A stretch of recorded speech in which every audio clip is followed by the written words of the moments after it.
انہیں ذہنی آسودگی اور قلبی اطمینان حاصل ہوتا ہے۔ اپنی زندگی میں یہ لوگ خوبصورتی کے ساتھ وقت گزارتے ہیں، اطمینان کے ساتھ وقت گزارتے ہیں، انشراح صدر ان لوگوں کو اللہ تعالیٰ عطا کرتا ہے۔ یقیناً اس آیہ کریمہ میں بیان فرمایا کہ اعلانیہ صدقہ کرتا ہے اگر کوئی شخص تو وہ کر سکتا ہے، اور مفسرین نے تصریح فرمائی ہے کہ اگر آپ اس طرح صدقہ کرتے ہیں کہ آپ کو دیکھ کر کسی اور کو بھی رغبت ہوگی تو اس نیت کے ساتھ، اخلاص کے ساتھ کہ دے تو اللہ کی رضا کے لیے رہیں، لیکن مقصود یہ ہے کہ آپ دیتے ہیں تو کسی اور کی بھی توجہ ہوگی، تو اعلانیہ دینا اس صورت میں درست ہے۔ لیکن زیادہ فضیلت کیا ہے، زیادہ عظمت کیا ہے کہ سیدھے ہاتھ سے دیا جائے اور دوسرے کو پتہ نہ چلے۔ ہم دیکھتے ہیں کہ ہمارے زمانے کے اندر آہستہ آہستہ اعلانیہ دینے کا ہی رواج ہو گیا ہے۔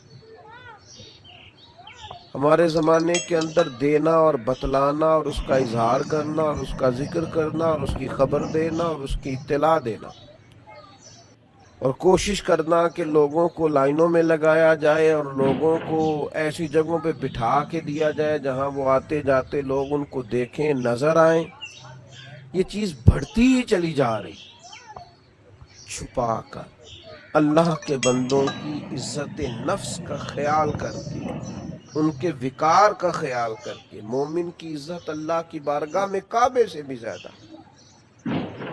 اس بات کا لحاظ کر کے کہ اللہ کا بندہ ہے، رسول کریم صلی اللہ تعالی علیہ وسلم کا غلام ہے، پھر خرچ کیا جائے کہ اس شخص کی عزت قائم رہے، اس کا وقار قائم رہے، اس شخص کو کسی قسم کی اپنے اندر کمزوری محسوس نہ ہو، وہ کہیں اپنے آپ کو اپنی عزت کو گرتا ہوا محسوس نہ کرے، یہ انداز اختیار کیا جائے۔ نبی اکرم صلی اللہ تعالی علیہ وسلم سے حضرت ابو ذر رضی اللہ تعالیٰ عنہ نے پوچھا تھا، مسند امام احمد بن حنبل میں روایت موجود ہے، پوچھا تھا یا رسول اللہ صلی اللہ تعالی علیہ وسلم کون سا صدقہ افضل ہے؟ اللہ کے پیارے حبیب صلی اللہ تعالی علیہ وسلم نے فرمایا وہ جو کسی تنگ دست کو خفیہ طور پہ دیا جائے۔ بندہ تنگ دست ہے، مجبور ہے، ضرورت مند ہے، لیکن اسے چھپا کر دیا جائے تو یہ سب سے افضل صدقہ ہے۔ مسند احمد میں بھی اور طبرانی میں بھی یہ روایت موجود ہے۔ اور دوسرا، حضور علیہ الصلوۃ والسلام نے فرمایا ایک شخص زیادہ مالدار نہیں ہے، خون پسینے کی محنت کر کے کمائی کر کے لاتا ہے اور اس میں سے بھی وہ کچھ نہ کچھ اللہ کی راہ میں صدقہ کرتا ہے، تو یہ سب سے افضل صدقہ ہے۔ یہ بھی سب سے افضل صدقہ ہے اگر وہ کسی کو دیتا ہے، لیکن خفیہ طور پر، تھوڑا سا چھپا کر، لوگوں کی عزت کا خیال کر کے۔ ہمارے ہاں تو عجیب رسم چلی ہے کہ ہم یہ سمجھتے ہی نہیں کہ کسی کو چھپا کے دینے سے روحانی اطمینان کتنا ملتا ہے، کسی کو دے کر چپ کر جانے سے اللہ تبارک و تعالیٰ بردباری کتنی عطا کرتا ہے، کسی کو دے کر خاموش ہو جانے سے اللہ تبارک و تعالیٰ صحراؤں کی وسعت اور دریاؤں کی گہرائی جتنا حوصلہ عطا کر دیتا ہے۔ انسان اپنے چھوٹے سے قالب کے اندر، اپنے دل کے اندر کتنی وسعت محسوس کرتا ہے، اس نے اللہ کے بندے کو دیا ہے اور پھر وہ خاموش ہو گیا، پھر اس نے اجر اپنے اللہ پہ چھوڑ دیا ہے، اس نے پھر جزا اپنے مالک سے لینی ہے، یہ ارادہ کر لیا۔ یہ چیز انسان کو طاقتور کرتی ہے، ذہنی طور پر، قلبی طور پر، فکری طور پر اسے مضبوط کر دیتی ہے۔ آپ دیکھیے یہ حدیث بھی مسند احمد میں اور ترمذی میں حضرت انس بن مالک رضی اللہ تعالیٰ عنہ سے مروی ہے۔ نبی اکرم صلی اللہ تعالیٰ علیہ وسلم نے ارشاد فرمایا کہ اللہ تعالیٰ نے زمین پیدا کی تو وہ ہلنے لگی، اللہ تبارک و تعالیٰ نے پہاڑ پیدا کیے اور پہاڑوں کو زمین پہ رکھ دیا تو زمین ٹھہر گئی، فرشتوں کو پہاڑوں کی شدت اور قوت پر تعجب ہوا کہ اتنی طاقتور چیز ہے پہاڑ۔ انہوں نے عرض کیا ہمارے پروردگار کیا تیری مخلوق میں پہاڑوں سے بھی کوئی طاقتور چیز موجود ہے؟ تو اللہ تعالیٰ نے لوہے کو پیدا کر دیا، پہاڑوں کو کاٹ ڈالتا ہے۔ پھر متعجب ہوئے فرشتے اے اللہ اس سے بھی کوئی طاقتور چیز ہے؟ اللہ تعالیٰ نے آگ کو پیدا کیا جو لوہے کو پگھلانے لگی. پھر فرشتوں نے پوچھا اے مالک اس سے بھی زیادہ کوئی طاقتور چیز ہے؟ اللہ تبارک و تعالیٰ نے پھر پانی کو پیدا کیا جو آگ کو بجھانے لگا. مالک اس سے بھی کوئی طاقتور چیز ہے؟ اللہ تبارک و تعالیٰ نے پھر ہوا کو پیدا کیا تو فرشتے عرض کرنے لگے مالک اس سے بھی کوئی طاقتور چیز ہے؟ تو اللہ تبارک و تعالیٰ نے ارشاد فرمایا ہاں ہے. کون ہے؟ فرمایا وہ انسان جو دائیں ہاتھ سے صدقہ دیتا ہے اور بائیں کو خبر نہیں ہوتی. بڑا طاقتور ہے. یہ پہاڑوں سے طاقتور ہے، لوہے سے، آگ سے، پانی سے، ہوا سے طاقتور. یہ مضبوط ہو جاتا ہے اگر چھپا کے صدقہ دیتا. اگر اللہ کے بندوں کو دے کے پھر یہ چھپاتا ہے، پردہ ڈالتا ہے اور اپنا اجر اپنے اللہ سے لینا چاہتا ہے تو یہ طاقتور ہے. آپ سخی ہیں لیکن اگر طاقتور سخی بننا چاہتے ہیں، آپ اللہ کے بندوں سے نیکی کرتے ہیں، آپ اللہ کی مخلوق کے خیر خواہ ہیں، لیکن اگر طاقتور خیر خواہ بننا چاہتے ہیں، آپ درد دل رکھتے ہیں لیکن اگر طاقتور درد دل والے بننا چاہتے ہیں، اللہ کے حبیب علیہ السلام نے نسخہ ارشاد فرمایا ہے نا، پھر چھپا کے صدقہ کریں. اور صحیح حدیث بخاری مسلم میں موجود ہے، نبی کریم علیہ السلام نے فرمایا جب رب کسی سے محبت فرماتا ہے تو جناب جبریل امین علیہ السلام کو بلا کر فرماتا ہے میں اس بندے سے محبت کرتا ہوں، آپ بھی محبت فرمائیے. اور زمین و آسمان کی مخلوق میں اعلان فرما دیجئے کہ اللہ تعالیٰ اس سے محبت کرتا ہے، لہذا سارے اس سے محبت فرمائیں. یہ وہ عزت اور شہرت ہے جو خدائی ہے. یہ وہ نہیں ہے جو کسی شخص کے دل میں بڑا شوق تھا، بڑا ارمان تھا، ڈھونڈتا پھرتا تھا اور وہ سارا کچھ کرنے کو تیار تھا لیکن اسے شہرت چاہیے. یہ خدائی ہے. اگر ایمان لانے کے بعد نیک اعمال کیے جائیں گے تو اللہ لوگوں کے دلوں میں محبت پیدا فرما دے اور لوگوں کی قلبی کیفیت ہوگی، کھنچتے چلے جائیں گے لوگ. بہت ساری سہولیات بہت ساری جگہوں پہ موجود نہیں ہوتی لیکن لوگوں کی روحیں کھنچتی چلی جاتی ہیں. کیوں؟ اس لیے کہ رحمان لوگوں کے دلوں میں محبت پیدا کر دیتا ہے. پھر ایک اور بہت بڑا مسئلہ ہے. ایک مسئلہ ہمارے ہاں یہ ہے کہ میرے خلاف لوگ سازش کر رہے ہیں لہذا میں نے بھی ان کے خلاف سازش ہی کرنی. میرے بارے میں لوگ باتیں کر رہے ہیں لہذا میں نے بھی 10 کی جگہ 20 کر دی. کیونکہ فلاں شخص نے میرے بارے میں یہ کیا ہے لہذا میں نے بھی اس کے بارے میں اس طرح کا ظلم زیادتی کی گفتگو ضرور کرنی. اللہ کا قرآن فرماتا ہے کہ اگر تم کرو نہ صبر اور تم اختیار کرو تقوی تو کسی کا مکر و فریب تمہیں کوئی تکلیف پہنچا ہی نہیں سکتا. بعض اوقات ایسا ہوتا ہے کہ دشمن اپنے ہی جال میں پھنس کر مر جاتا ہے.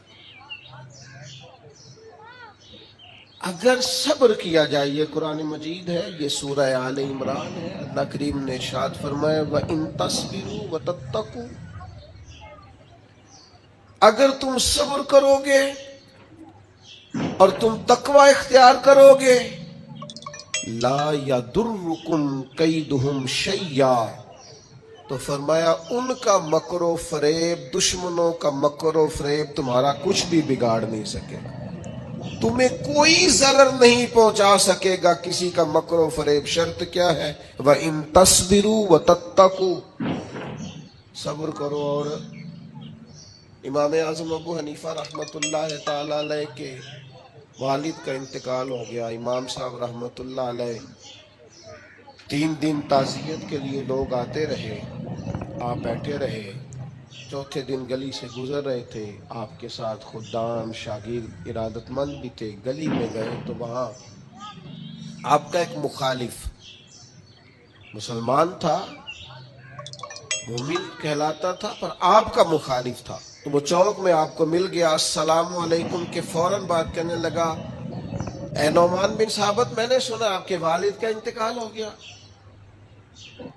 نے فرمایا ہاں۔ کہنے لگا مسلمان ہوں، مومن ہوں، آپ کے قبیلے کا ہوں، اپنی والدہ کا نکاح میرے ساتھ کر دیں۔ بڑی تکلیف والا منظر ہے، بڑی اذیت ناک بات۔ آپ کے محبین نے تلواروں پہ ہاتھ رکھ لیے۔ امام صاحب نے فرمایا اس نے نکاح کی دعوت دی، ایک جائز بات کی ہے، لیکن اتنا غلط طریقہ اختیار کیا ہے۔ چوکوں میں، چوراہوں میں باتیں ہوتی ہیں۔ فرمایا میرے قدموں میں شریعت کی زنجیریں ہیں، میرا رب مجھے صبر اور تقوی کا حکم دیتا ہے۔ سارا حوصلہ جمع کر کے امام صاحب فرمانے لگے عدت گزرتی ہے تو آپ کا نام لے کے والدہ کی خدمت میں عرض کروں گا، اگر وہ آپ سے نکاح میں رضامند ہوں گی تو مجھے اعتراض نہیں ہوگا۔ یہ جملے کہے اور پھر بوجھل قدموں سے 4 قدم آگے اٹھائے تو امام صاحب کے آنسو نکل گئے اور اپنے آنسو پوچھ کے کہنے لگے کئی دفعہ یہ اخلاق کتنے صبر آزما ہو جاتا ہے اور کتنی مشکل میں انسان کو لے جاتا ہے۔ ابھی امام صاحب اگلے چوک میں گئے تھے، وہ دھڑام سے زمین پہ گرا، اس کی روح پرواز کر گئی۔ لوگ دوڑے آئے، کہا حضور اس کا انتقال ہو گیا۔ آپ نے کیا کہا؟ کوئی بد دعا دی؟ فرمایا میں نے بد دعا نہیں دی، ابو حنیفہ کے صبر نے اس کی جان لے لی۔ اس نے میری والدہ کے بارے میں اس طرح چوک میں جاگ رسائی کی اور یہ انداز اختیار کیا۔ اسے پتا تھا کہ شریعت اسلامیہ مجھے صبر کا اور تقوی کا کہتی ہے جائز بات پر، یہ انداز جائز بات کا۔ فرمایا اس نے سمجھا تھا میں لاوارث ہوں، وہ جو میرے ساتھ کرے گا ہو جائے گا۔ فرمایا دیکھو نا، اللہ ولی ہے مومنوں کا۔ میرے مالک نے دستگیری فرمائی اور ابو حنیفہ کے صبر نے اس کی جان لے لی۔ میرے بھائیوں، میں اور بھی بہت ساری مثالیں قرآن حکیم سے آپ کی خدمت میں عرض کر سکتا ہوں، لیکن عرض یہ کرنا چاہتا ہوں کہ نیک اعمال، صالحیت، عبادت، ریاضت، تقوی، سچائی، دیانتداری، معاملہ فہمی، صبر، تقوی، مشکلات اور آزمائشوں کے باوجود اللہ کے حضور شکر کے جذبات، یہ انسان کو صرف آخرت میں ہی اجر نہیں دلائیں گے، مشکلات میں انسان کے سامنے نیکیاں بھی آ کے کھڑی ہوا کرتی ہیں، دنیاوی معاملات میں بھی نیکی انسان کے بڑا کام آیا کرتی، اس کے لیے آسانی پیدا کر دیتی ہے نیکی دنیاوی معاملات کے اندر بھی۔ بخاری مسلم میں صحیح سند کے ساتھ نبی رحمت علیہ السلام کا وہ فرمان موجود ہے اور بڑا مشہور ہے، معروف ہے۔ حضور نے خود اسے بیان کیا۔ فرمایا 3 شخص کسی دوسرے علاقے میں جا رہے تھے اور رستے میں بارش اور طوفان نے گھیر لیا تو ایک غار کے اندر جیسے وہ بند ہوئے، خود رسول رحمت اسے بیان فرماتے ہیں اور حضور فرماتے ہیں لڑک کر کے ایک پتھر جب آیا اور غار کا منہ اس پتھر نے بند کر دیا، اب باہر نکلنے کا کوئی رستہ نہیں تھا، تینوں نے مل کے بھی زور لگایا پر وہ پتھر اتنا وزنی تھا کہ کوئی صورت ہی نہیں تھی۔ تب ان تینوں نے فیصلہ کیا کہ اپنی کوئی نہ کوئی نیکی نہ یاد کریں۔ کیا؟ اکبر اللہ بادی کہتے ہیں مصیبت میں بھی اب یاد خدا ہم کو نہیں آتی، دعا منہ سے نہ نکلی، جیبوں سے عرضیاں ہی نکلی۔ ہم مختلف محکموں میں درخواستیں جمع کراتے ہیں، مصلی نہیں بچھاتے، تعلقات لڑاتے ہیں، اپنی کوئی نیکی نہ یاد کرے۔ تو ایک نے ہاتھ اٹھائے اللہ کے حضور، عرض کیا اے مالک تو جانتا ہے میں ریوڑ رکھے ہوئے ہوں بکریوں کا، یہ لفظ ہے صحیح حدیث میں، اے مالک میں نے کبھی بھی دودھ پہلے بیوی بچوں کو نہیں دیا، جب بھی پلاتا ہوں ماں باپ کو پہلے پلاتا ہوں، اور مالک تو علیم بذات الصدور ہے، وہ رات بھی کریم تیری بارگاہ میں ہر چیز موجود ہے کہ جس رات میں دیر سے آیا اور ماں باپ سو گئے، بچوں کو، غلاموں کو، بیوی کو میں نے دودھ نہیں دیا، میں پیالہ لے کے رات بھر کھڑا رہا، صبح جب وہ جاگے تو میں نے دودھ پلایا تھا، مجھے بتا نا میں نے تو تیری رضا کے لیے کیا تھا، اگر وہ نیکی تجھے پسند ہے تو اس مشکل سے نجات دے۔ یہ رسول پاک کا فرمان صحیح حدیث میں موجود ہے۔ رات بھر ماں باپ کے لیے کھڑا رہا، جب اللہ کے حضور اس نیکی کے وسیلے سے دعا مانگی، پتھر تھوڑا ہٹ گیا، ہوا اور روشنی کا بندوبست ہو گیا۔ کرو نا ماں باپ کے ساتھ نیکی۔ اور میں صحیح حدیث میں یہ الفاظ آپ دیکھ سکتے ہیں کہ فرمایا بیوی بچوں پر ماں باپ کو فوقیت دیتا رہا، یہ نیکی ہے میری، ماں باپ کی خدمت نہیں کرتا رہا، بیوی بچوں سے پہلے ماں باپ کو درجہ دیتا رہا ہوں۔ پتھر ہٹ گیا، دوسرا عرض گزار ہوا، مالک تو دلوں کے حال جانتا ہے، تجھے پتا ہے مجھے اپنی چچا زاد بڑی اچھی لگتی تھی، میں نے کئی بار اسے دعوت دی، لیکن اس پاک باز عورت نے رخ میری طرف نہ کیا، پھر ایک دفعہ قحط ہو گیا تھا، وہ مجبور ہو گئی، تنگ دست ہو گئی، مجبور ہو کے آئی، میرے ساتھ خلوت میں چلو، لیکن وہ آئی اور کانپنے لگی اور کہنے لگی اللہ سے ڈر، مالک وہ میرے قبضے میں تھی، میں سب کر سکتا تھا، پر تیرے لیے، تیری رضا کے لیے میں ڈر گیا تجھ سے، اگر یہ نیکی تجھے پسند ہے تو کرم فرمانا۔ حضور فرماتے ہیں پتھر تھوڑا اور سرک گیا، اور تھوڑا ان کے لیے کشادگی ہو گئی، ہوا کے جھونکے تیز آنے لگے۔ مشکلوں میں جب ہوا کے جھونکے آئیں تو وہ تیرے تعلقات کی بنیاد پر نہیں آئیں گے، تیرے تقوی کی بنیاد پر آئیں گے، تیرے تقوی کی بنیاد پر ہوا کے جھونکے آئیں گے۔ تیسرا بولا، اس نے کہا مالک میں نے مختلف لوگ مزدوری پہ رکھے ہوئے ہیں، سب کو بر وقت مزدوری دینے کا عادی ہوں، ایک شخص اپنی کچھ دنوں کی مزدوری چھوڑ گیا تھا، پھر میں نے ڈھونڈا وہ مجھے ملا نہیں، میں نے اتنے پیسے کاروبار میں لگا لیے، اے میرے کریم رب تو جانتا ہے، پھر اس سے نفع ہوتا رہا اور میں اس کے حصے کا نفع رکھتا رہا، اور پھر جب پیسے اتنے ہو گئے میں نے اونٹ بھی خریدے، بکریاں بھی خریدی، اور بھی جانور خریدے، غلام بھی خریدے۔ سالوں کے بعد وہ شخص آیا اور کہنے لگا میں مجبور تنگ دست ہوں، میری کچھ رقم آپ کی طرف بقایا تھی، اگر مل جائے۔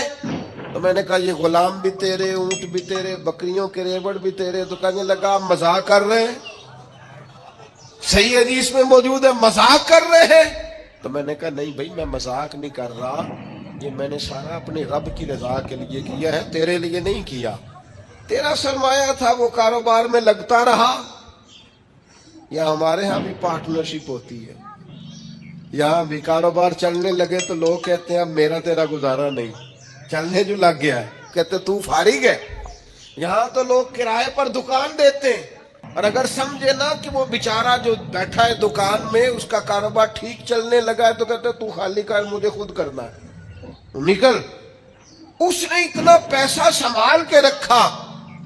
کریم محبوب بیان فرماتے ہیں، رسول رحمت کے لبہائے نور سے یہ جملے نکلے، فرمایا اس نے اپنی اس نیکی کا وسیلہ دے کر جو رب کے حضور بات عرض کی، چہرے پر ہاتھ پھیرے ہی تھے کہ پتھر لڑکا، راستہ خالی ہو گیا۔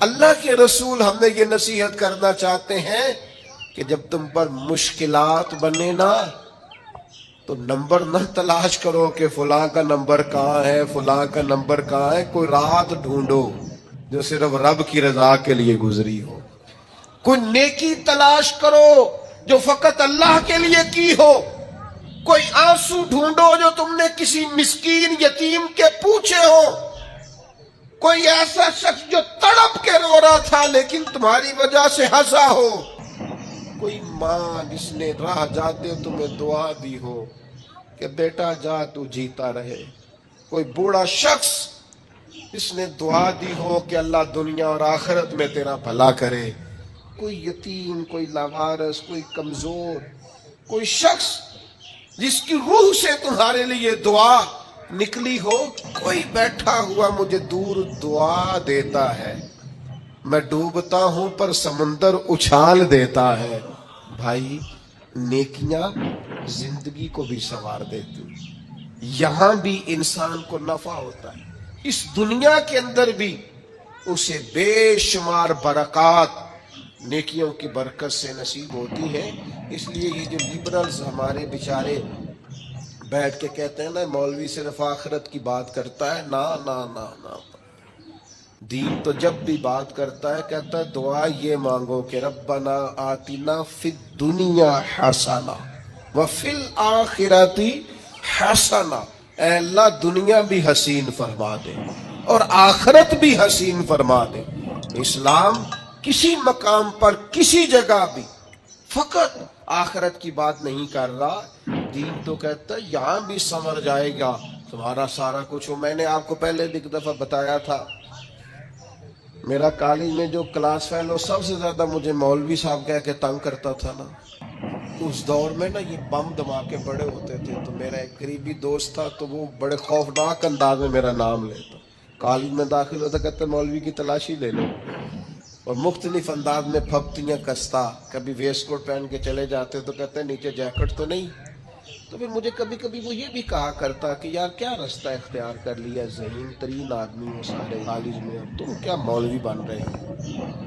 وہ دور بھی انجوائے کر کے گزارا، اور پھر وہ یورپ سے واپس آیا تو ڈھونڈ کے میرا نمبر فون کر کے کہنے لگا ایک تصویر نہیں مل جاتی تیرے نال، انج بھی سجن واہ واہ تے انج بھی سجن واہ واہ۔ تو اپنی زندگی میں مت سمجھے آپ کہ صرف آخرت میں ہی صرف جزا ملنے والی ہے، وہ بڑا کریم ہے، وہ بڑا مہربان ہے، یہاں بھی کوئی کمی رہنے دیتا نہیں ہے۔ اس لیے خوبصورت ترین اور صبر والی، شکر والی، سجدوں والی، عبادتوں والی، اور اپنی نبی پاک علیہ السلام کے اخلاق سے خیرات مانگنے والی زندگی بتا کے جائیں۔